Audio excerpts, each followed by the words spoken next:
This is Hannibal here from thehannibaltv.com back in Canada after almost 4 months in Texas with none other than Canadian champion Jeremy Prophet, who is known as Black Dynamite as well. He's wrestled Scott Steiner, Tatanka, Carlito, Lanny Poffo, what's his name? Kurt Hawkins, Lance Hoyt.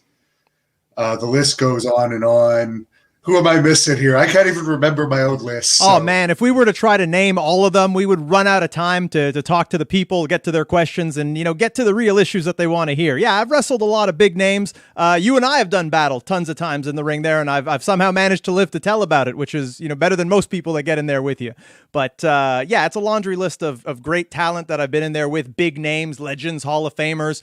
But when it comes down to it, you're only as good as your last match. And the last time I was there in Great North Wrestling, I was defending this bad boy right here, the most prestigious title in all of Canada, the title that gives people the most visibility with all the viewers across Hannibal TV, more viewers than the frickin' Prime Minister himself. And that's what really matters, is being able to get the gold, have your hand raised in victory, and being a champ once it's all said and done here in our great country. Jeffrey B is saying that you look jacked, by the way. And Mike is missing Piper. Mike, Piper's right here assisting me with this interview. She's not a big fan of Jeremy in person the couple of times they've met. Not a lot of people are. What can I say? Some people have good taste, some people have bad taste, but it's all good. Whether you love me or you hate me, as long as you're talking about me, that's the important thing. Josh wants to know any thoughts about returning to Pembroke. I mean, I'm sure Great North Wrestling will eventually be back in Pembroke. Jeremy has had, you might even be undefeated in Pembroke. I'm not sure, but any thoughts on returning there someday? Yeah, sure. Why not? I mean, at this point, we've been under lockdown for so long. I'm just itching to get back in the ring, whether it be in Pembroke, whether it be in Smiths Falls, whether it be in London, Toronto. It could be pretty much anywhere. I'll be happy to step in there and do battle with, whoever opponent they want me to face. When you're the champ, you got to face all comers. So, whoever's put in front of me, whoever's name is across from me on the contract, then that's what I got to do. Well, there's also the matter of the forest of fear that does exist somewhere out there in these vast forests of Canada. And of course, the Blood Hunter is actually the Texas champion right now. He holds the Texas title, but I understand that title might be defended at some point in the coming months in the forest of fear. Is that something you'd also be interested to add to your collection of titles? Well, I ain't saying I'm a gold digger, but, it ain't, if you're in this business, you got to want the championships. And so, yeah, definitely, I feel like our paths are destined to cross. I think a lot of people want to see that match. When it comes down to me, I don't duck no challenge. So, I know he's on quite a tear right now.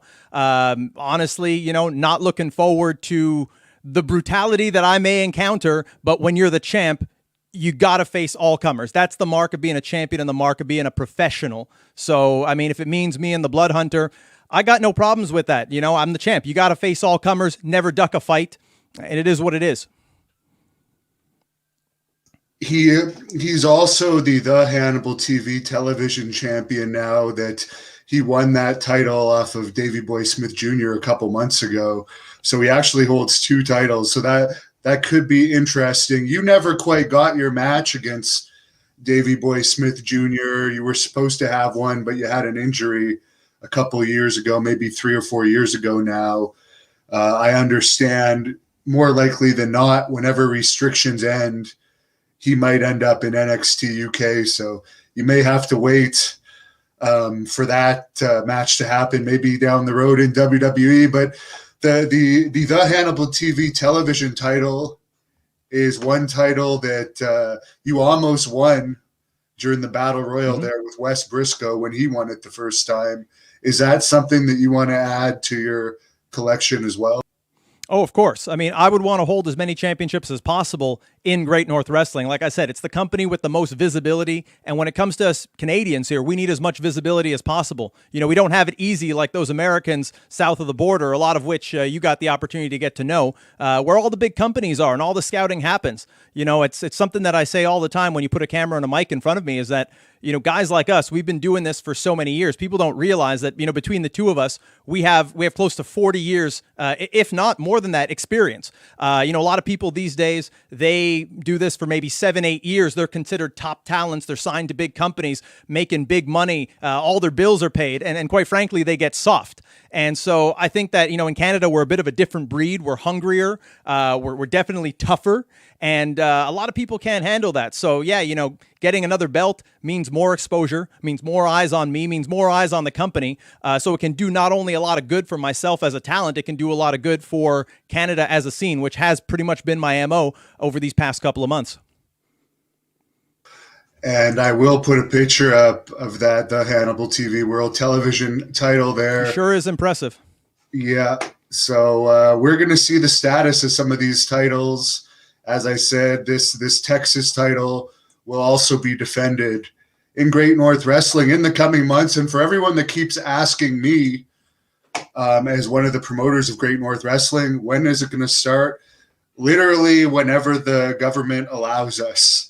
We are going to be, if not the first, one of the first companies back. We've been very active during the lockdown, and Jeremy's biceps look like they're going to explode there. He hasn't stopped training, and I know there's a lot of other wrestlers like Lufisto, the women's champion of Canada, that can't wait to get back in there. You know, in talking about training, and I want to address this because I get asked about this a lot, and people comment on my physique and whatnot, which, by the way, my physique, very proud of it, all natural, no juice, no steroids, nothing like that. In the words of Lance Storm, the best built athlete this side of a negative drug test.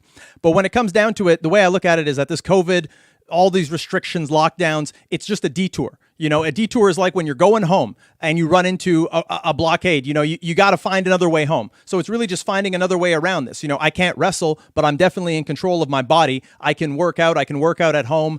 You know, I have some equipment, but you don't really need equipment. So long as you got a body, you still have the ability to use it to the best possible and to its fullest potential, and to control what you eat and all those things. And it's like I always say, you know, you never know when that call can come. I'm waiting for that call from one of these big companies. I was ready yesterday for whatever today or the future holds. I've been ready for the longest time, much like yourself. Unfortunately, we don't have these opportunities coming at us from all directions like our friends do south of the border.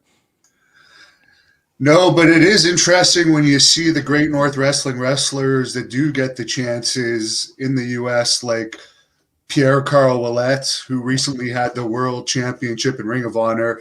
I had my last match against him. You've feuded with him. When he came to the U.S., people were acting like he hasn't been around and like he hasn't been wrestling at that level all those years in between, but he has. And same with recently the Blood Hunter going to Texas, winning the Texas title. Taking it by storm. The fans hadn't seen stuff like that. So there is talent. Like they haven't seen you really in the U.S. yet. So it'll be interesting if that happens one day. Yeah, I mean, hey, look, it's their loss. And the way I see it, look, we have so many obstacles in front of us with work visas, border issues, all that kind of stuff. I mean, you know what it's all about. Maybe the fans out there don't know, but the fact is it's easier for them to take any, you know, bum off the street, independent American wrestler and you know, try them out. Whereas with us, you need thousands upon thousands of dollars, a lot of paperwork, a lot of proof of how good you are. In my case, you know, and this goes out to anyone out there who'd like to take me up on this offer, because I'm 100% legit on this. It's not a case of the money. I would gladly pay for my own work visa if there was a company that was going to sponsor me. Any of the big companies out there that have enough pull to get it done.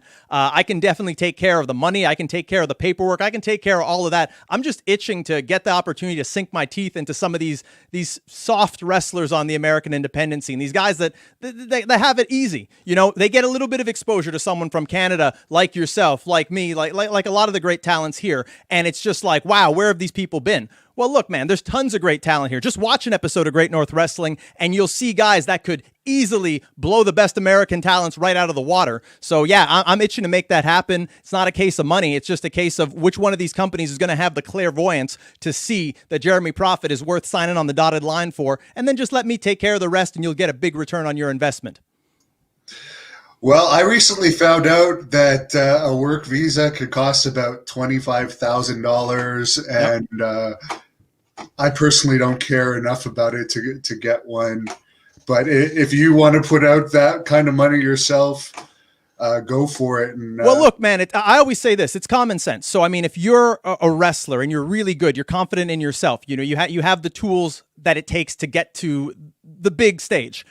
It's like investing in tuition. It's no different. People pay money to go to school all the time. You want an Ivy League education, you're shelling out a hell of a lot more than $25,000. A lot of times the starving independent wrestler, starting GoFundMes and begging people to buy every scrap of merch with their name on it, they don't understand what that level of sacrifice is, of investing in yourself so that you can get somewhere. I'm confident enough in what I bring to the table. I mean, you see what I look like, you hear me talk.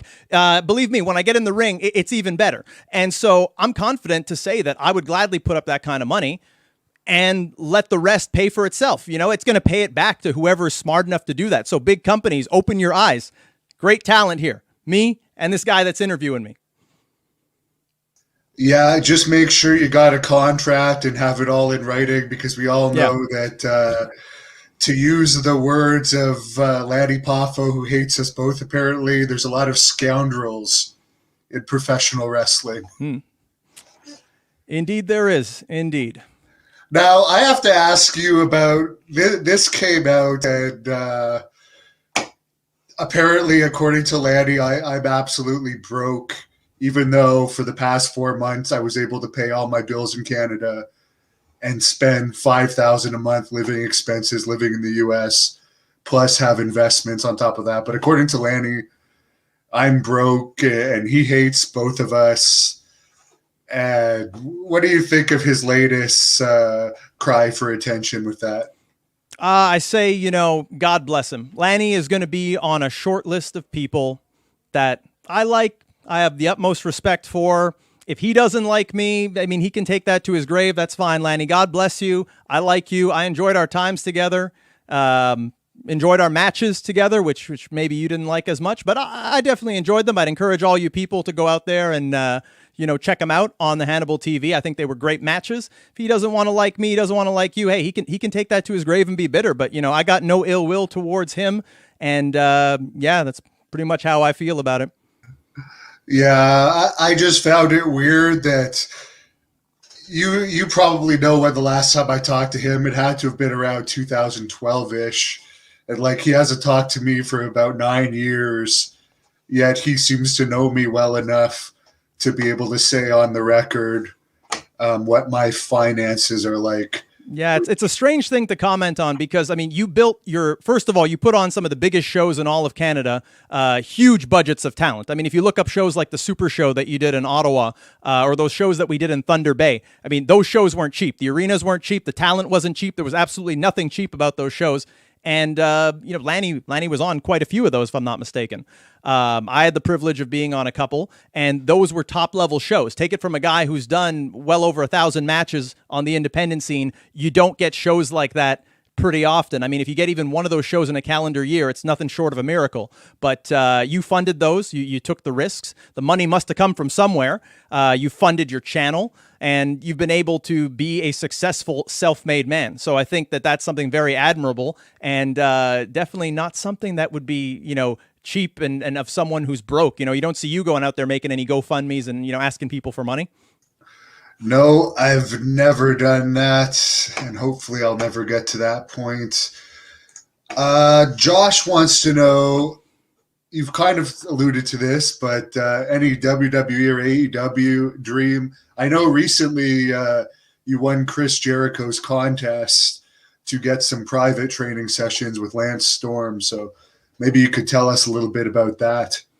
At this point, whether it be WWE, AEW, Ring of Honor, Impact, any of those companies that have the ability to get a work visa, that's all I want. I want to be able to step in the ring with the best and, call it, nationalism or whatever you want. But, it seems that the best wrestlers are in the United States, whether it's a question of actual fact or it's just a question of the amount of exposure that they get, because people got to know who you are to know how good you are. I could stand here till I'm blue in the face, and I'm pretty far away from being blue, and tell you about how good I am. But, people have to see you in there with the guys they think are the best. And then from there, they're able to appraise you. So, regardless of which company it is, you put that work visa in my hands and I'll make magic for you. So I don't discriminate. I don't discriminate against WWE, AEW. And to your question there, yeah, I did recently win Chris Jericho's Jericho Award, which I'm very proud of. I've been a fan of Chris Jericho's for my entire career, modeled a lot of what I do off of Chris Jericho. Coco Beware and that infamous match that I had with him in Thunder Bay for Great North Wrestling actually called me Chris Jericho in the ring, which I took as a compliment, and he didn't really bring much else to the table in terms of anything exciting on the microphone. So I guess that was the high point of what he had to say. And yeah, it was an honor getting chosen for that.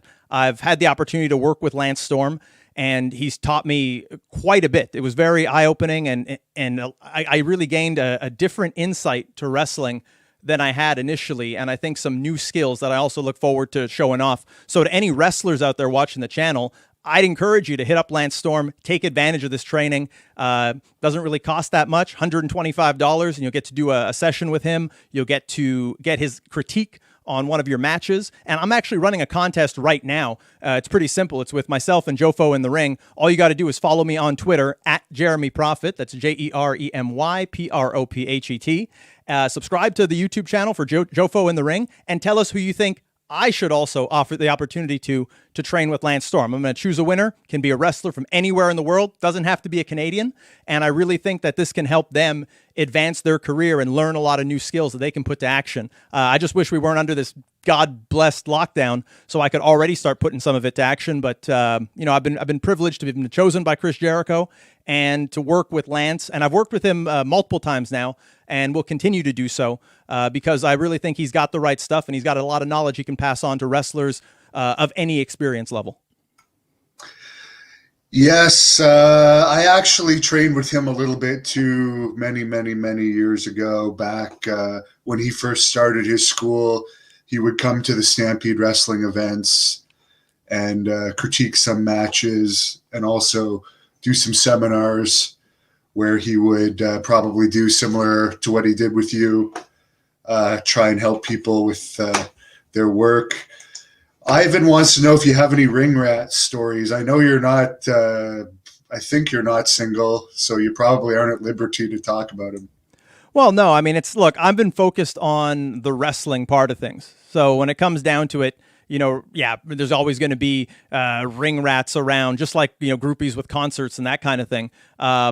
Again, I don't think it's to my detriment, but, I've always been focused on the wrestling, which is why, I've never been a good politician, which is why, I didn't make friends with people because I just saw it as brown nosing. I'm really a get to the venue, get in, do my work, leave the people impressed, and then leave them wanting more. If you're going to be talking to somebody like Sexy Eddie, I could tell you a lot of his stories because he and I were driving around, but I don't like to vicariously live through other people. But if you had him in an interview, boy, you talk about ring rats, he could have you going for at least a good, I'd say 3-4 hours just on that subject. Yeah, and it's not just the ring rats with him, it's his life. Well, I think he's calmed down now, perhaps, but he was. I don't think he'll ever calm down. I tell you, Eddie and I, we used to have a catchphrase on the road, and there's an old song. It would say, "We're here for a good time, not a long time. So have a good time because the sun don't shine every day." Kind of had different meanings to the two of us. In Eddie's case, he was more about after the show. I was more about in the ring. So we had different priorities, but. Hey, as long as I was able to carry him in the ring and then literally, carry his ass when he was drunk out of his mind, we got along, and that was the gist of our relationship outside the ring and in. Yeah, and for those that don't know, I don't think you've ever had a sip of alcohol. I don't think you've had aspirin. You're pretty much straight edge, right? Yeah, I don't really like the term straight edge because there's some, punk connotations in that. I'm not really a fan of punk rock. But the idea of having never smoked, never drank, never done drugs. Yeah, that all applies to me. Not for any religious convictions or anything other than I just decided that. I grew up around people who do all those things. My parents both drink. I just chose not to because I didn't see it being conducive to what I wanted to do in life. And quite frankly, the first time I actually went to drink, because like I said, I got no prejudices against that. I got it close to me, and the aroma just didn't really jive with me. So I didn't even take a sip. I wanted to at least take a sip, but I didn't. I have, though, accidentally come into contact with alcohol on 2 occasions. In fact, one time I almost crashed my car because we had gone out the night before. It was actually myself, Bobby Lashley, Carlito, and Harry Smith. We all went out in Toronto to this nightclub, and they had given a bottle of Grey Goose to the guys. Now, that don't mean much to me, but I do remember Grey Goose because this was kind of a traumatizing moment because we wanted to leave, and the bottle wasn't finished. So one of the guys, I think it was Bobby Lashley, asked for it in a plastic bottle, just a water bottle. And so I happened to have a bag of water bottles that was left over at the show. The promoter told me, hey, just take that. What I didn't know was that Bobby had, because I was driving him, he left his bottle on the passenger side of my car. So about a day later, I'm kind of thirsty. I reach over to grab what I thought would be a water bottle. It happened to be the bottle of Grey Goose. Now, I was going about 100 down the road. I sipped on that, and I literally spat it out. It's the only time in my life that I ever did a spit take. Spat it all over my front windshield, almost went off the road because it was such a strong, like a burning taste. And you can imagine, because I've never drank alcohol, I was expecting water. So, yeah, Bobby Lashley, just thought you should know. I almost died because of you. What do you think about all of his success? He's the WWE champion right now, I believe. Yeah, he deserves it, and he deserved it a long time ago. I've always said that he should have beat John Cena back at Bash at the Beach. I think it was in or Great American Bash back in 07. He's great. He's one of the best guys I've been in the ring with. He's built like a tank. He can go. He can move. He's an athlete, and he's legit. It shows in his MMA that he did, his amateur wrestling. People talk very highly about guys like Brock Lesnar, but I mean, Bobby Lashley to me is a million times the athlete and the freak specimen that Brock Lesnar is. And I'm very happy to have shared the ring with him. I think that him winning the title was huge for his career, obviously, but also for WWE and for the black community. I think it's good to see someone like Bobby Lashley, even at 44, 45 years old now, still performing like he's in his prime. I think he is in his prime, and still putting on great matches and bringing a level of credibility back to the WWE title. Slapdown wants to know if you've ever trained any wrestlers, any interest in opening a school. In opening a school, not really. The extent of me training wrestlers, I helped Sylvain Grenier at his wrestling school. That would have been around 2009, 2010. Helped train some wrestlers that are, still performing around here in the local scene. One of my main guys is a guy named Moretus, who, he's still going pretty strong, and he always puts me over in interviews after having trained him along with Sylvain. Also, I'm currently a tag team champion in the IWS, and my tag team partner, Carl Jepsen, I helped train him when he started. I just, saw this big guy, bigger than everyone on the roster, sitting in the front row, yelling obscenities at wrestlers, and, talked to him from there and told him, hey, you should probably give this a shot. Lo and behold, fast forward about 10 years later, he and I become tag team champions together. So yeah, I have helped train a few people, but it's not my goal. I mean, I want to be a performer. I want to be able to perform on a world stage on a week-to-week basis and show what I have to offer. I think that a lot of people, they have the whole school idea as a backup plan, but I actually think that I can, you put me in the right place, I'll make enough money to comfortably retire and then some. So, the school thing, not really for me. Yeah, and I've tried to train a few people, and you end up getting hurt more than they do because you have to put yourself through the moves. And actually, every single one I've trained has ended up quitting after very short careers. So it's like, and you never get the pay that they say they're going to pay you either. They always find ways to miss weeks or miss months, and you end up with getting injured. And I don't know. One of the guys I trained, he might actually hold the record for having his pants fall down the most times in a match. I think you may have seen that match. Was that in Great North Wrestling? Yeah. Who was that? John. And I don't mean your match, the one in Kingston. Oh, you mean John Maloney, the The I was going to say the senator, but we don't have those here. He was the mayor, I think. Yeah, like it seems. What is it with some wrestlers that like they won't wear pants that fit, and they'll spend. They'd rather just wear the same pair of pants that's going to be falling down the whole match. I don't know. Yeah, not that I look back on my match with him very fondly. I think that he tried very hard. I more love the story of how we discovered him when we thought that he was Scott Steiner when we saw him in that bar after the show in Smiths Falls, and lo and behold, he turns out to be the mayor of the city. And then I'm wrestling him about a year from then. Yeah, and I should try and actually look for that clip. My favorite part of that match was the part where I believe it may have been his belt, where you took off his belt and started whipping him. Oh, yeah. And you could tell by the look in his face. He's in extreme pain. I mean, hey, a lot of that was because, quite frankly, he deserved it. You want to step in the ring with Jeremy Prophet and you're not putting in the time and the training. Hey, if you don't want to pay dues, I'll make you pay some dues. There's a few fans that have been asking, do you prefer babyface or heel? I prefer being me. I mean, that's what it is, the harbinger of truth. I just come on here and I spit the truth. Some people like me, some people don't. I'm not putting on any kind of a fake persona. I'm not saying anything that I wouldn't say in real life. I'm not treating people any different. That's all there is to it. For the longest time, I would maybe go out there and have a bit of a different character that would stray from my actual personality. But man, I'm just happy being me. When you speak the truth, you can easily walk through life comfortably. And that's why I'm so eloquent when I talk here, because it's not like you're saying a lie and trying to survive moment to moment and think of the next lie and the next one and the next one. When you tell the unfiltered truth, man, life is easy and promos are even easier. Very, very true. Joe Foe had a question for you earlier. My own show. Yeah, the guy that's in the room with you. He wanted to know who would some of your opponents be in AEW that you would like to face the most? Well, I'd love to face all the people there that I've already faced. So people like my good buddy, Mark Quinn of Private Party. Talk to him on the regular. He's a really great talent. I definitely think he's going to be the future of that company.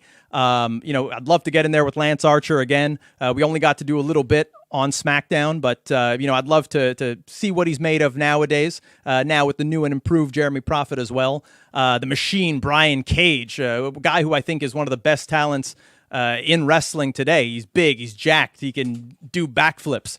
I'd love to get back in there with Cage. I've wrestled guys like the Blade from Butcher and the Blade. Again, only got to do a little bit, but wouldn't mind doing more. And then it would have to be the guys who are on top. Anyone who's on top. A guy like Kenny Omega. I'd love to just, go up to Kenny Omega, get in there with him, slap the piss out of him, show people, okay, yeah, you might think this guy's good, but, there's a lot of other hidden gems here in Canada, and he's got to remember his roots.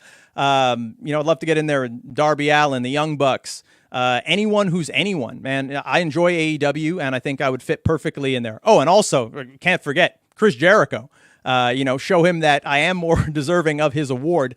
And, I'd love to get in there, mix things up with him before he decides to hang it up. I know he's getting a little long in the tooth, but, as Ric Flair used to say, sometimes, the oldest ride in the park still has the longest line. And I think that Jericho has proven that he's still a big draw. So definitely getting in there with him would put a lot more eyes on me as well. Yeah, you seem like someone that would actually do better in AEW than WWE. Well, WWE, they got a lot of politics and a lot of scripts and a lot of people telling you what to do. And I think that I thrive on, improvisation. I think I thrive on just being me and what I bring to the table. So, I'm not someone who fits into a box. I don't want to be the next, the next Chris Jericho or the next whoever. I'm the first Jeremy Prophet. I'm one of a kind, and I like to try to stay ahead of the curve. I'm not this typical independent wrestler. Like, let's face it, you watch a lot of these interviews. You even do a lot of interviews with people. You'll get these independent wrestlers that'll come on here, in their pajamas with their big bellies, and, you'll see them go in the ring, and maybe they can wrestle, or maybe they have a great body, or maybe they have a great promo. But what I always say is with Jeremy Prophet, you get the whole package. And I would put my well-rounded skills up against anybody in this business.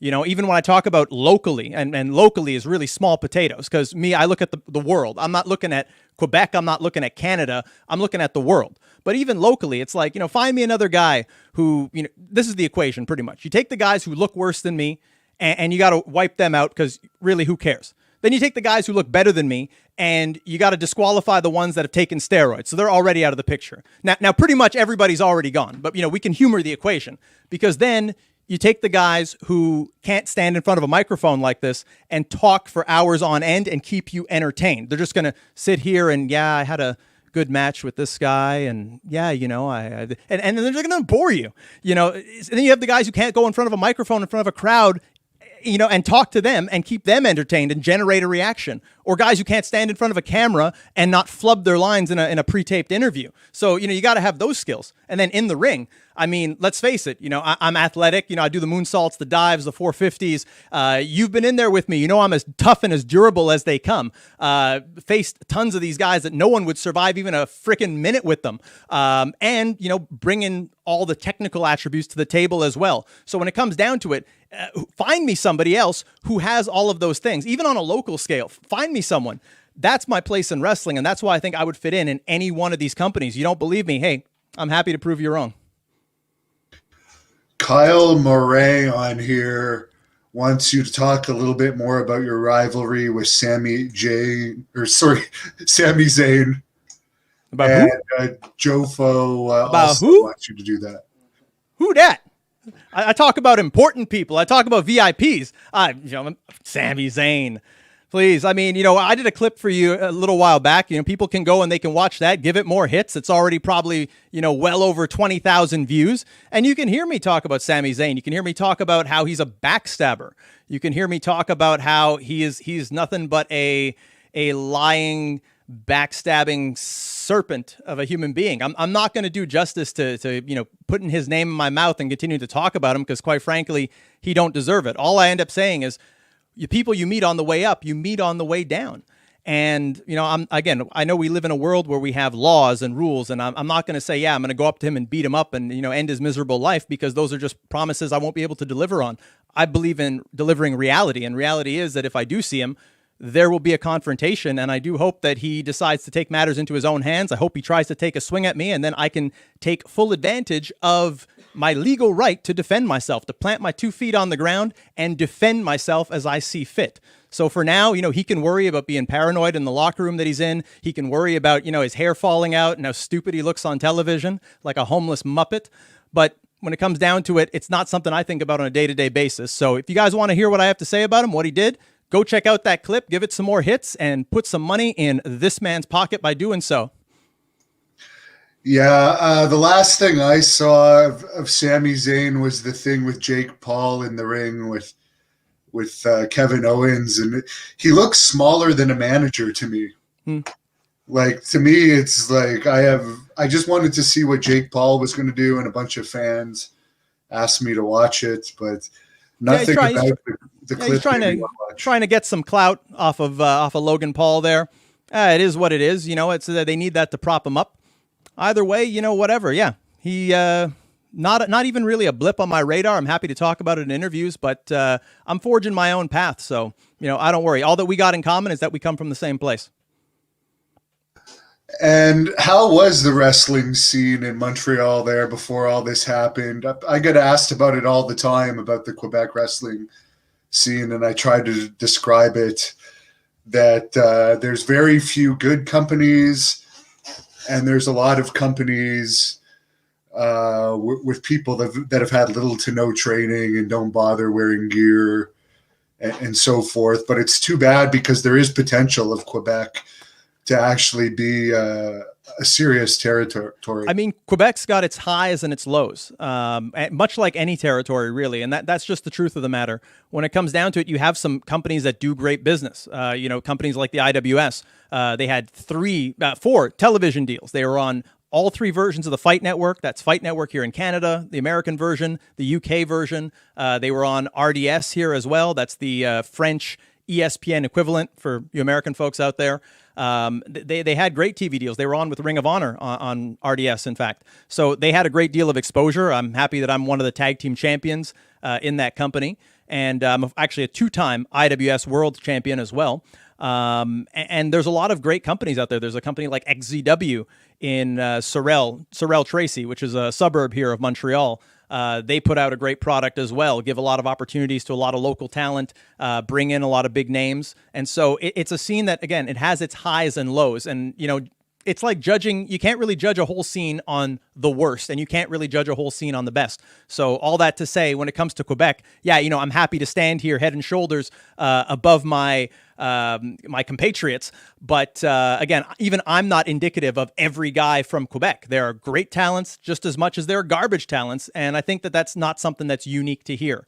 I think it's just about anywhere. So yeah, look into it, folks. If you want to know more about Quebec wrestling, I'm happy to tell you. We cover it all the time on JoFo. So, subscribe to us on YouTube, and you can definitely get your fix of wrestling, not only in Quebec, but in Canada, because again, I look at the big picture.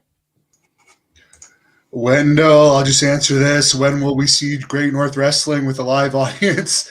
It's the government's call, and the government is very far behind in the vaccinations here at this point in time. I think Quebec might actually be a bit better than Ontario, but not by much. If you don't mind me asking, you got your vaccination, right? Yeah. Yeah. Did you get all of them, or are you still waiting? No, I got them both. Okay. They have in Dallas, they have like parks and race car stadiums where you just drive in. They have it very well organized. You just roll down your window. They give you the shot. You get your paperwork right there. Any idea why the rollout is so much better there than it is here? I don't know. I don't. All I know is it's like traveling back in time coming here. Because I always like to say, I don't have a PhD, but I feel like I have a PhD in common sense. And it's like, I don't feel like they were hit as hard as we were, especially in your neck of the woods in Ontario right now with, upwards of 3,000 cases, new cases every day, and all the other hoopla they want to talk about. But we have it so hard, yet somehow the vaccine rollout isn't kicking into full effect. There's still all this bureaucracy and things that are slowing it down. And I think it's just so ass backwards when you look at it from a common sense standpoint that, why are things not as good here as they are over there? Why don't they take the example from Texas rather than taking the example from France and putting people under this communist dictatorship? Not saying France has a communist dictatorship, but saying that the practices are very similar. I don't get it. It's very confusing. I've lost this guy's question, but there was a guy on here that was asking earlier how you ended up also as a promoter. You've helped promote various companies in Quebec over the years. Yeah, my start in promoting, I'm not even sure if you knew this, but I think it was with you. We worked on an event up here together. It was the one at Bogey's World that had Sonny and Brutus Beefcake on it. That was the first time I ever worked on promoting a show. So I learned a lot from you, which people don't realize just how successful of a promoter you are in Canada. There's nobody else that can go into a town, get a venue, get sponsors, and be able to put on a show and draw a hell of a crowd. It's really quite a skill set. So a lot of that I learned from you. And I also learned a little bit from seeing, how Jacques Rougeau would do business. He was also a fantastically successful promoter. So if you want to be the best, you got to copy the best. How I got into actually owning companies was really just a case of those companies being on life support. I purchased a company out in Valleyfield, Quebec here that, they were pretty much going to go out of business. They wanted nothing to do with wrestling anymore. And I felt that the people of Valleyfield deserved that and, did my best to keep that company going for just a little bit longer. Same thing with another company. It was being run not to say it was being mismanaged, but unfortunately it wasn't turning a profit and it was starting to jeopardize a lot of people's lives, the ownership, I should say. So I kind of came in and bailed them out. That's all there was to it. I don't think I ever really wanted to promote, but I found myself in these situations where I said, I got to use my money that thankfully I have and, made smart business decisions in my life. So I love wrestling. I'm going to put it to use. I'm going to save these companies and I'm going to keep them going. That's how I became a promoter. And I think that my promoting days, I wouldn't say they're done, but it's definitely not something that I would want to do on a regular basis. I really feel my place is more in front of the camera rather than behind the scenes. Oh, come on. You don't want to be a part of this big Texas company that I'm secretly starting behind everyone's backs. Oh, I've heard that. Down in the U.S., even though I don't even have a work visa. I heard that Teddy Long was going to make you go one-on-one with The Undertaker. Maybe. I don't know. I'm not a big Teddy Long fan, actually. Which is a shame because, I was thinking about this the other day and I actually watched some of those videos. I watched that one from, God, I don't remember the guy's name, but James Beard did an interview with some guys, I think, out of New York. And they talked about you on there, and there was all this talk of SW Fury. And I feel it's unfortunate because I remember we did one of these lives here, and you were talking about how you felt like Teddy Long was someone who was you considered him a friend. I think you literally said those words. And it speaks to something that I say and a video that I did for you where I explained how a lot of people take advantage of you. And if you guys don't believe me, again, you can go look it up. And this is from ages ago. I look like a child in the video, but I'm explaining how people take advantage of this man because he has such a good heart. I know it's so hard to believe if you go back and you look at his matches, how ruthless and vicious he comes across. But, he really just wants to be successful as a promoter and finds himself in these godforsaken situations where someone just, manages to put a knife in his back. And I think that's because, you're a little too trusting sometimes, but that's okay. Cause I've never been the best politician. I've been very trusting of people. And, maybe that's why I've not gotten further in the wrestling business, but, good on you for getting out of a bad situation. And, hopefully history doesn't repeat itself again with, what happened there. Speaking of, trust, there's a picture of Teddy and me 3 days before he told me to go back to Canada. Wow. It's sad, man. You got to stop letting these people put the knife in your back. Yeah, I mean, you're right that I am too trusting, and it's just sad because I did so much work. Their YouTube channel literally had 400 subscribers. I brought it to 20,000, and then they dumped me with nothing, and I did all that work for free. Wow. So let's watch something. Let's look at something that I'd like to do to maybe a few people down in Texas. I found this clip, Jeremy. Okay. Let's watch this. They won't hear our voice till after it's over. Now has the Grape Crusher by the suit and whips him into the corner. That suit is not working to the advantage of the Grape Crusher. It may not have been the best dress to wear in this match. Now Prophet has the belt here. Oh my goodness, you could hear that all the way up in the nosebleed section. He's just whipping Maloney now like a naughty schoolboy. Now he's taking up the shirt of the Grape Crusher, pulling it over his head like it's a hockey fight. Now the bare flesh has been exposed, and Jeremy Prophet is just going to work on Maloney, completely humiliating him in front of his hometown of Smith Falls.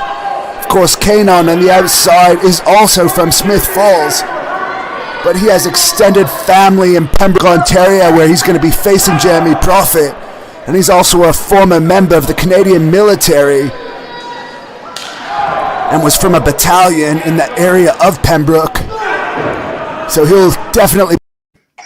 We'll give the people enough of that for now, but it's safe to say you gave him a little bit of a wrestling lesson in that one. I mean, watching that over, I gotta, really praise how considerate he was wearing that shirt, hiding the physique, hiding the muscles so that the women don't get too excited and then pass out in the audience there.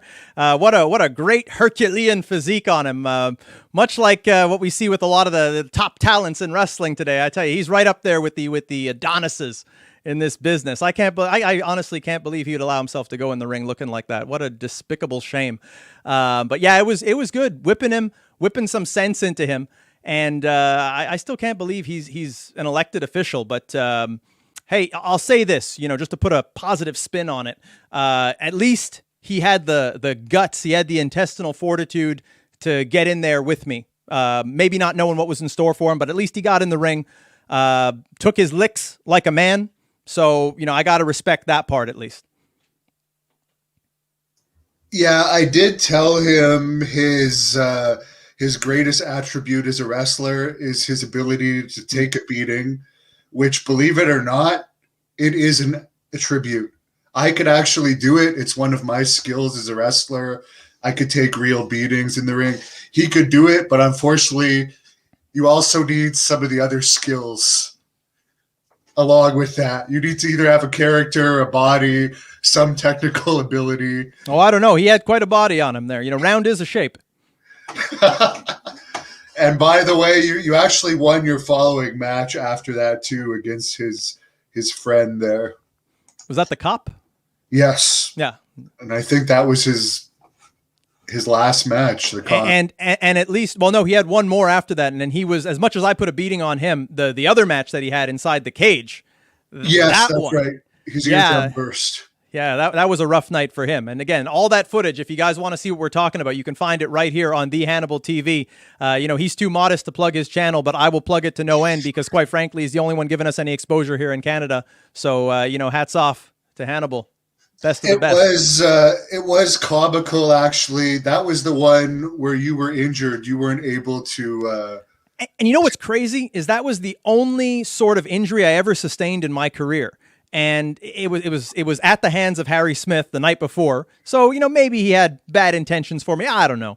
But when it came down to it, I mean, had you just given me, another day, for sure, I'd have been good to go. But it was just such a freak thing that, man, if those shows were like a day apart, I would have been able to do that. But I do hope that before Harry ends up going off to greener pastures, we can make that match happen, he and I. Yeah, I know there was somebody in the crowd. Obviously, my last match, I think I wrestled Renee on that show, Dupree. It got a little bit violent. And the match before was the one where the cop broke the eardrum. But apparently on intermission, one of my friends was sitting in the crowd and both sitting next to him were mentioning that wrestling was fake. And then they saw what happened with the cop and they saw my match. And by the end of the night, they were in shock of what went on in the last two matches. So I kind of enjoyed hearing that. Yep. There's always going to be ignorant fans. What can you do? Now, I don't like to insult people's questions, but this is a bit of a weird question that I don't think either of these things have anything to do with each other. But Michael wants to know, considering how violent ECW was and how scary COVID-19 has been, do you think that Chris Benoit will ever be in the WWE Hall of Fame? Well, without dissecting the entomology of the question, I think I'll just go with the last part. And hell yeah, Chris Benoit deserves to be in the WWE Hall of Fame. Will he ever? Probably not. But in our hearts, for those of us who saw his work and saw what he was able to do, he's absolutely Hall of Fame worthy. I model a lot of my wrestling after Chris Benoit because he brought such a level of believability and intensity to every match. And so, it's unfortunate the way his life ended, albeit under dubious circumstances that we don't 100% know, and we may never know. But when it comes down to it, yeah, Chris Benoit was a hell of a wrestler, and I definitely would say deserves his place in the Hall of Fame. Dom wants to know, what's your take on how bad Raw's ratings have been lately and creative? I will say that Raw's ratings were in the 0.4s through most of Drew McIntyre's reign. And now that Bobby Lashley is champion, they seem to be in the 0.5s. Mm-hmm. So they're not really at the all-time lows, although it was less than a year ago that they hit their lowest rating ever. Which I think Kevin Owens, it seems every single time they hit one of their record lows, and I'm not even just saying this, people can research it, Kevin Owens is always in a feature match. Huh. That's an interesting tidbit there. I'm gonna stray from the Kevin part of that and just say that I think WWE, I don't think they care about ratings. I think they care about making money. I think that, like I always say, Vince has made more money than he can ever spend in the rest of his lifetime. So when it comes down to it, I don't think they care about ratings, but I do think that if ever competition were to step up to them, then they'll start caring about who's winning the ratings war. So, yeah, and definitely when it comes to creative, I don't know how their creative works, so it's hard to comment on it. I just can't imagine that you'd have, 20, 30 people sitting around a desk just being a bunch of yes men.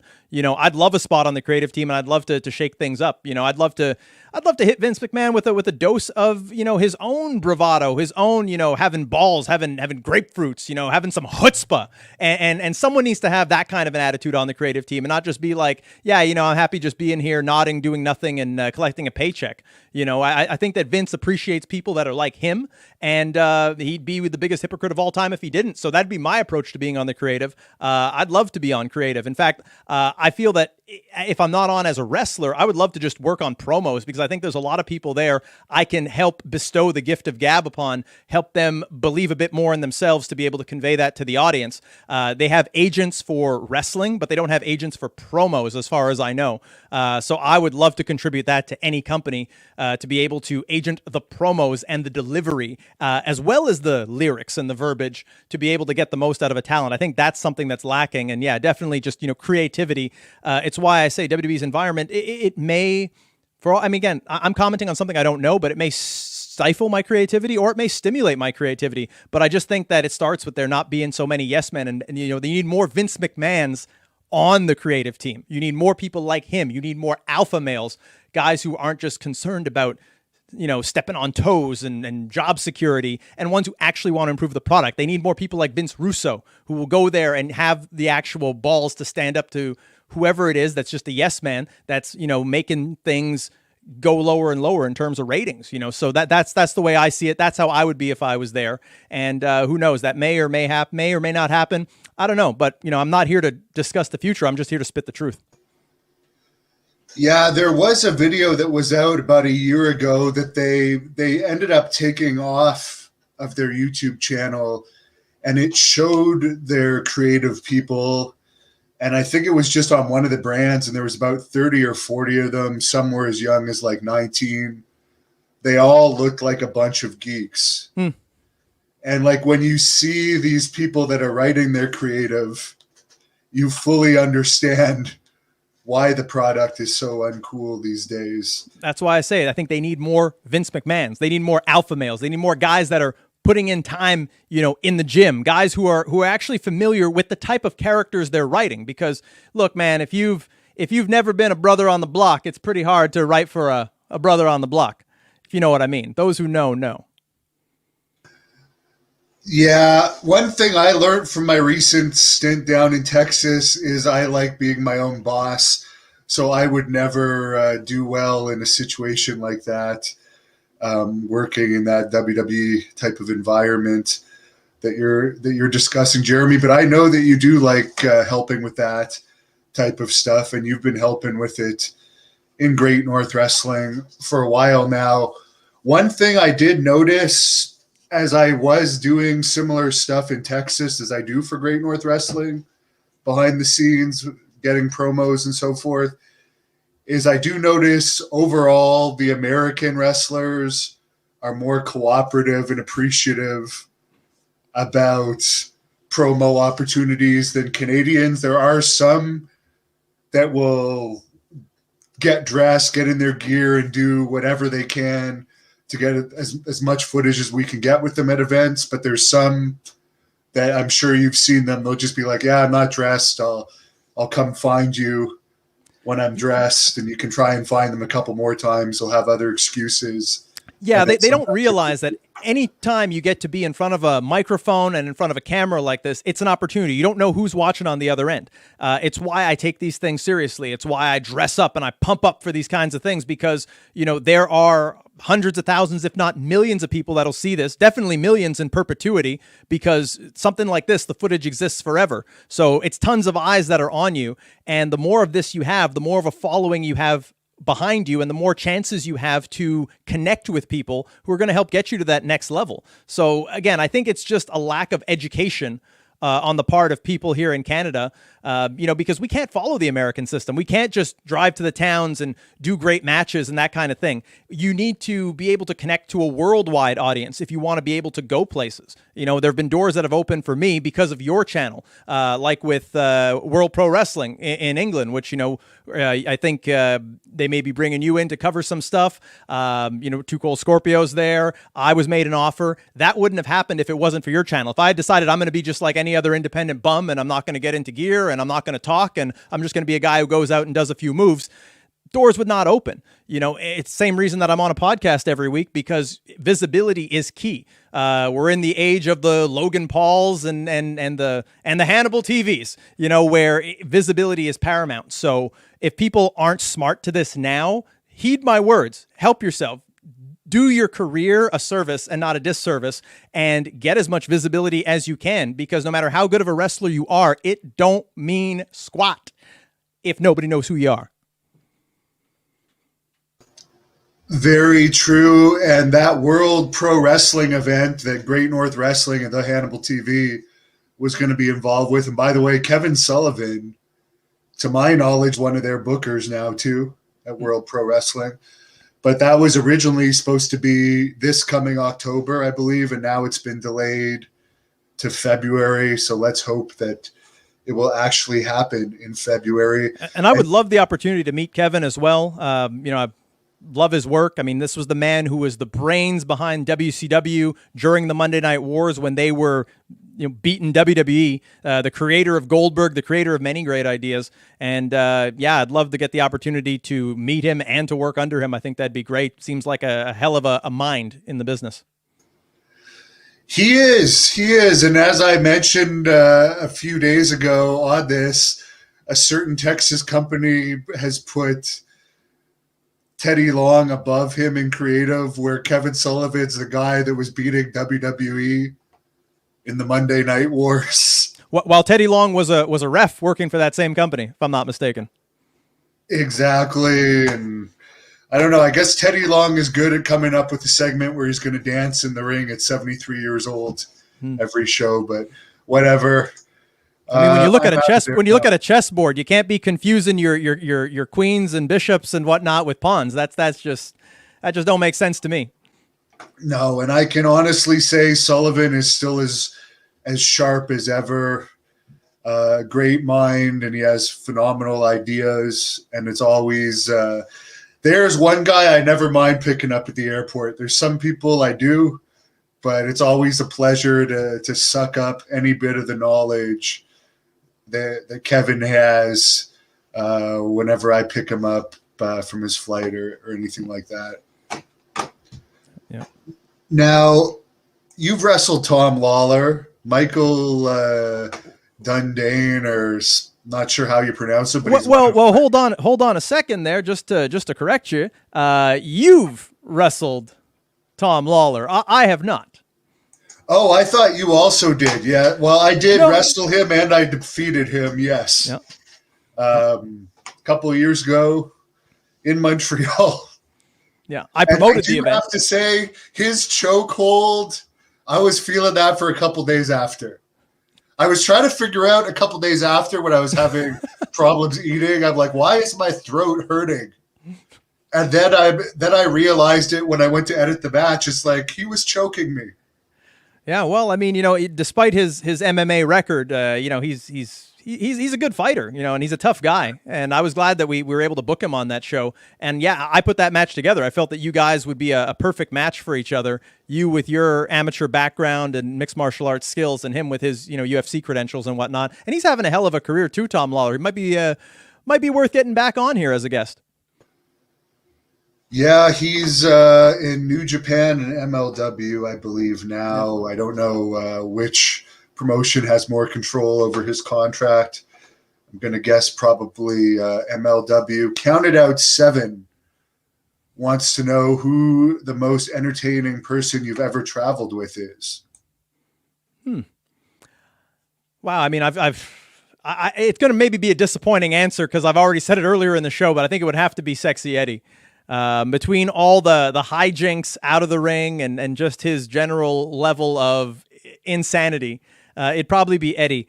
Although I have an honorable mention to, I traveled with Matt Morgan also, and he was a very pleasant guy to travel with. So that was pretty cool too with Matt Morgan. But yeah, Eddie by a county mile.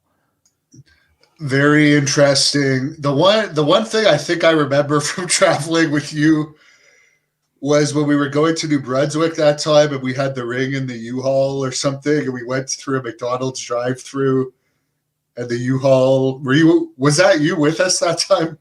The U-Haul got stuck in the drive-through. I don't think I went to New Brunswick with you. The one time I remember the one time we traveled together, because there really weren't many times, but the one time was that long ride to Thunder Bay. When we had the infamous press conference with Terry Funk. That was the one time we were in a car for, that must have been like easily over 20 hours. Yeah, and you ended up flying back to that one because that was your SmackDown match. Raw and right? SmackDown. Yeah, was the 2 days after. Yeah. Now, yeah, one thing I remember about that is whenever the Rougeau's music would come on, the gas would start to hit every time. It has a way of pumping people up. I had Jacques on not too long ago. What is your thoughts on the WWE Hall of Fame basically skipping over Jacques and Raymond? Oh, I think they have to induct him at some point, whether it be with Jacques and Raymond or whether it be Jacques and PCO. I think it has to happen. In fact, they could, go ahead and induct all three of them because they were very monumental to wrestling here in Quebec, specifically here in Montreal. So, yeah, I mean, I don't know if there's any issue that he has. I don't think he was part of that big concussion lawsuit. I don't think he slandered the company any worse than the Bruno Sammartinos and the Ultimate Warriors. And I don't think he's done anything, as stupid as like what Hulk Hogan did. So I don't see any reason why they would skip over him, especially with everything that he contributed to them. Intercontinental champion, multiple-time tag team champion. His accomplishments speak for themselves. And, I'm proud to say that he was my trainer. Very proud of it. I know other people have different opinions, but Jacques, I always think very highly of him. I appreciate all the things I learned from him. And yeah, I think that his day will come. It's just something that hasn't happened yet, but I'm pretty sure his day will come. Now, I don't know if you were there when Kurt Lauderdale was there. That's the murderer that killed, I think, a 16-year-old girl. I know who he is, yep. Well, he was wrestling for Jacques. I mean, I miss I was in Puerto Rico during that time. I only heard about it literally years later, and more recently in Canada, I guess he was able to get out after only serving a little bit of time, considering the crime that he committed. Maybe you could enlighten us about that story, because it's a wrestler murderer story that isn't really that well known. Well, the thing is, I wasn't training there at the same time as Kurt either. I first saw Kurt at the IWS in, I think it was 2004, 2005 would have been when I first saw him. I was on maybe one or two shows that he was on, spoke with him, got along with him. Really didn't think he had anything to do with it when it came out. I just thought it was a case of wrong place, wrong time. Being from the town where it happened, the girl was still missing. Lo and behold, they got a confession out of him. One of the things I find interesting, and I don't want to, delve too deep into this, but it's my understanding that there wasn't actually any kind of like a formal trial. I think he just pled guilty to it. And then there was like some interrogation footage. So again, the man was convicted. He admitted to it, served his time, some of his time. And so I don't know. It's something that I'd have to look more deeper into. I mean, I watch a lot of television and a lot of true crime stuff, and I know that sometimes confessions can sometimes be coerced. I'm not trying to say that that's the case here, but it's just odd to me that it never had a full trial with witnesses, with evidence presented. I actually read some of the media coverage of it, and there were just stuff that was totally off in the media coverage, but there's no disputing that the man was convicted, and that's pretty much the bottom line in a situation that really shouldn't have happened. No one ever wants to see anyone getting killed, and especially when you work in the same industry as the person, we all kind of take the hit from that. So when it's all said and done, yeah, it's a real touchy thing to talk about, but it was unfortunately a huge black eye for us in the wrestling business at that time. Yeah, I used to talk to him, but I didn't know him that well. But I do remember the one thing that sticks out to me was before one event, Jacques and Pierre were going to come out to Lose Yourself by Eminem. And he looked at me and he's like, why is Jacques coming out to this? He doesn't know who Eminem is. Like, he's trying to present himself as like a gangster guy. So I always found that funny. That's such a random story because another wrestler, Paulie Platinum, he was there at the time. You guys probably crossed paths. He's actually the person who brought me into professional wrestling. he had told me about that incident, and he's like, yeah, Jacques just came out to the song, and if you know the song, it's got a bit of a slow beginning, and yeah, apparently they just came out to it, didn't really, wait for the beat to pick up in the right moment, and it's, yeah, really ironic you bring that up, because I was told that by another wrestler who was there at the same time. Well, I think we're all just secretly upset anytime they don't come out to the famous Montreal to Memphis song. Which Jim Johnston still hasn't released yet. I was hoping he'd finally put that one out on one of his compilations that he's been doing as of late, the WWE Uncaged. Still waiting on that song. Fart Doctor wants to know if you're going to challenge the Blood Hunter in the Forest of Fear. We've already we covered that. It may or may not happen, but you've brought up you're in your podcast offices. You've brought up that you have a podcast. Why don't you tell us a little bit about it? Yeah, no, this podcast, JoFo in the Ring. JoFo stands for Just Our Effin' Opinion, so that's the name of it.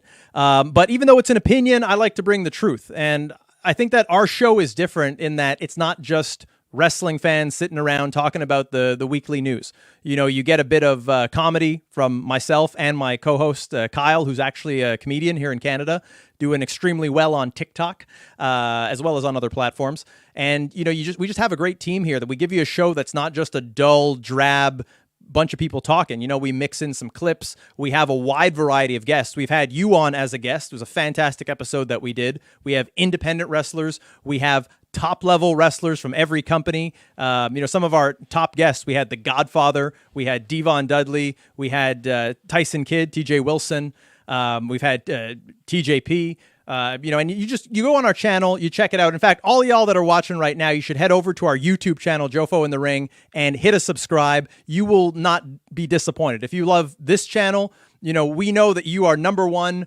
by a county mile, but if we can, hope to achieve even half of what you've got, or even a quarter, I'd be happy with that, because we want to make sure that people are getting offered something that's different, that is not every other freaking podcast out there. And you get to see me doing my thing week in, week out, helping to get people in Canada some exposure and helping to showcase people out there, but also asking the hard-hitting questions, because quite frankly, I ain't scared to talk about the issues that are controversial. I'm not worried that someone's going to come on my show and they're going to be like, well, I don't want to talk to you anymore. It's like, okay, well, if you don't want to talk to me, you showed your true colors. I asked the hard-hitting questions, and that's just me. That's just because I'm the harbinger of truth. I'm the guy who dares to tell the truth, the whole truth, nothing but the truth. And quite frankly, if you can't handle the truth, then you can't handle the profit. So that's pretty much what we're all about. It's a great show from top to bottom. Shoot us a subscribe, shoot me a follow. And if you want to be entertained every Tuesday at 7 p.m. on YouTube, check out JoFo in the Ring. You will not be disappointed. Now, you did mention that I'm on there. Counted Out 7 wants to know maybe what's a couple of episodes that fans don't necessarily want to go back and watch all of them. Maybe what's a couple that you would suggest? Well, it depends what you like in wrestling. So like I said, we offer it all. If you like WWE, we had Devon Dudley, we had Tyson Kidd, we had The Godfather.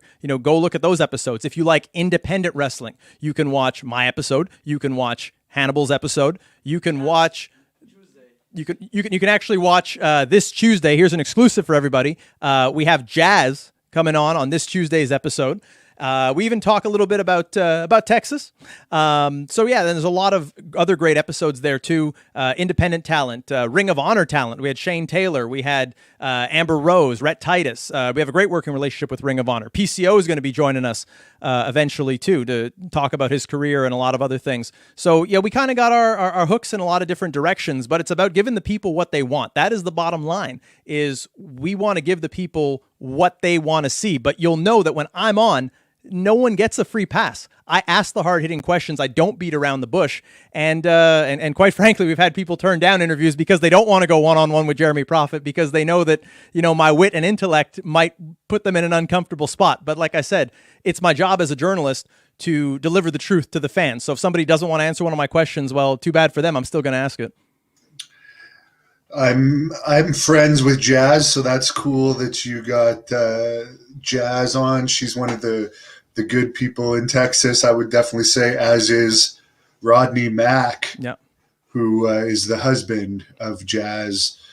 But yeah, you got to ask those questions. You actually get some guests on that I can't get on, and some people always say to me that, why don't you get some of these guests that instead of me interviewing them, I have other people interview them on my channel.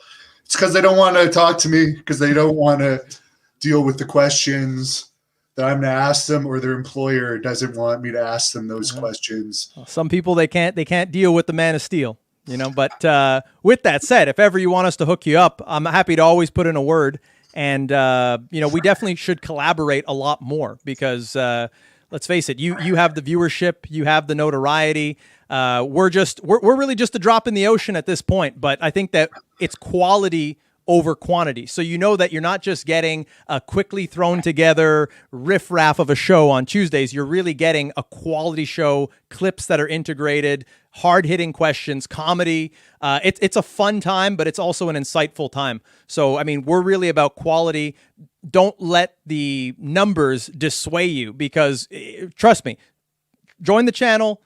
Pick any episode at random, any one, specifically one with me on it, because, I know I hold myself to a higher standard, and I guarantee you will be entertained. If you're not, then, shoot me a message and say that episode sucked. You under-delivered. I don't under-deliver. I over-deliver, and I make sure that people get their money's worth. You even had that drunken piece of crap, Justin Credible, on, who I wouldn't suggest any promoter ever use. He's a drunk. He'll go 4 minutes into a match after taking his full pay and then disappear. Wow, that's unfortunate. We also had Sabu on an episode as well. I think he did some work down in Texas also. Yeah, and as crazy as ever. Yeah, and if you want to check out our episode with Sabu, you can see him on there, him and Melissa Coates, and like you said, as crazy as ever. We like getting the ECW people on there. We have a few more in the pipe, but we don't want to give away everything right away. But if you subscribe, like I said, it's always going to be quality, and we want to make sure that you're entertained. Entertainment is the name of the game, because you don't want to see two people on here talking and it's boring. The show is anything but boring, especially when I'm on screen, because like I said, I wouldn't be me if I did that. I got to go back and watch the episodes, and I have to be entertained by it. If I'm not entertained, I know the people out there aren't entertained. It's the same approach I take to my wrestling, in that I want to make sure that if I'm a fan in the audience, I am enjoying what I'm seeing. So I hold myself to that, as all wrestlers should, as I know you do. And it speaks volumes as to why your channel has done so well. And we hope to be able to follow in your footsteps in achieving great visibility here in Canada. Yeah, and it's also hard work. Some people will say, last month, for instance, I beat Ring of Honor, MLW, and NWA's numbers combined. And some idiot just posted, well, you posted more videos.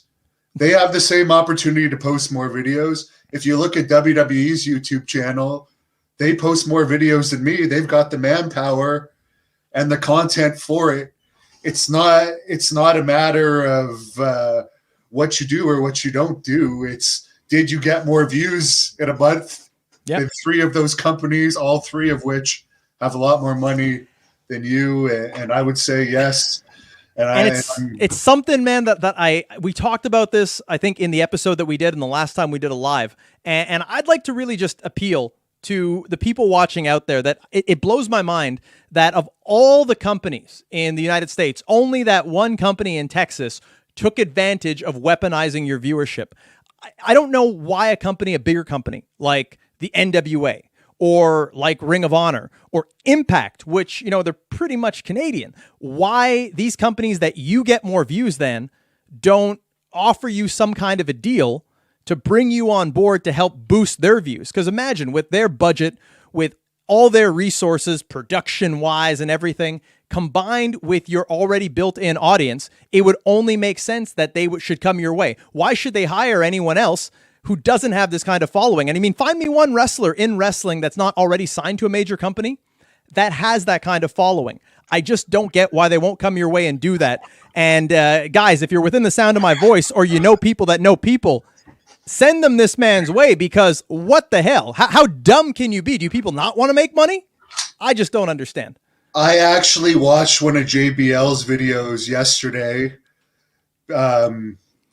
Coincidentally, a fan told me to watch it because it was Teddy Long doing an interview with JBL, where Teddy Long single-handedly took credit for all the success of that company down in Texas.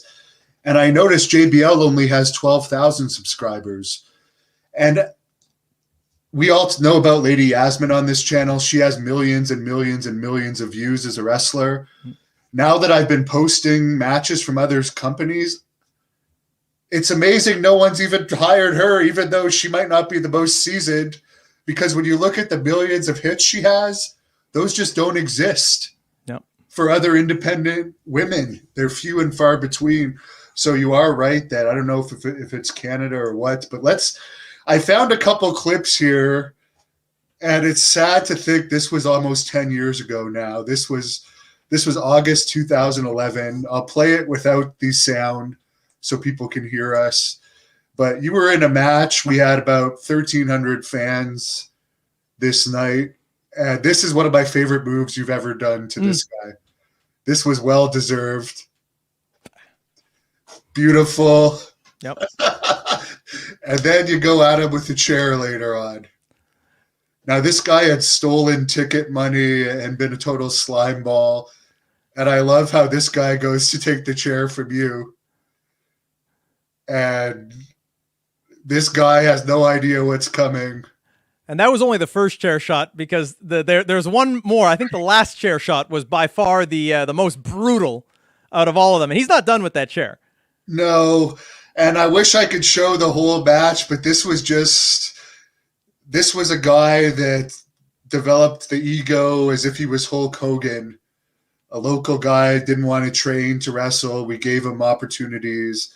And then he ended up embarrassing himself in front of his hometown. Now, is it Carl that gives the final blow here? Or yeah, it's Carl. Okay. But you can tell this guy is in a lot of pain, and every bit of this pain is very deserved.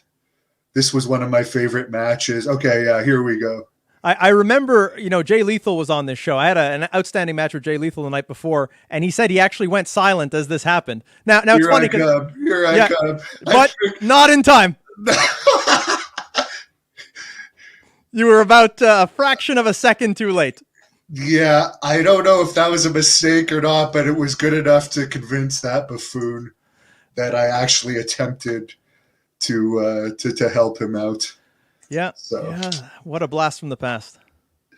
Anyways, it's been a pleasure having you on. You're on Likewise. Twitter, Instagram, Facebook. You want to let us know where they can follow you? Yes, on Twitter.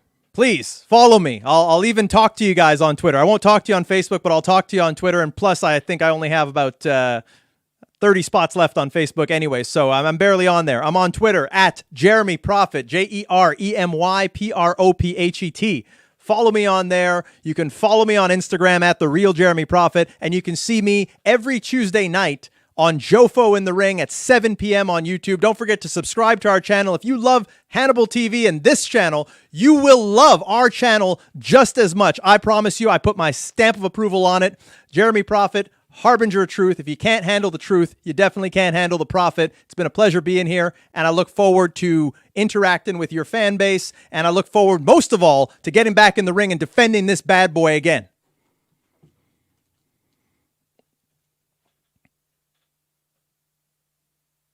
I was looking for one more thing, but I couldn't find it. I'll save it for the next one. I hope you can defend that very soon, maybe this summer, if we can find where the Forest of Fear is, if the Forest of Fear isn't subject to the lockdown restrictions, or if the lockdown restrictions go. I would love to see that title defended, and all the fans want to see you back in action because it's been a while. So yep. We'll let you close it off again, and I'll shut it down properly this time. Yep. So once again, you can follow me on Twitter at Jeremy Prophet. You can follow me on Instagram at The Real Jeremy Prophet. You can see me Tuesdays on Jofo in the Ring. Head on over to our YouTube page. Subscribe. You will not be disappointed. And most of all, I look forward to finally getting back in the ring and defending the most prestigious championship in all of Canada. Canada, country where wrestlers are far superior to those around the globe, but don't get even half the recognition. Remember Canada, Canadian wrestlers matter. I'm Jeremy Prophet, And this has been Great North Wrestling. Thank you for watching the Hannibal TV. Please like this video if you enjoyed it and click the subscribe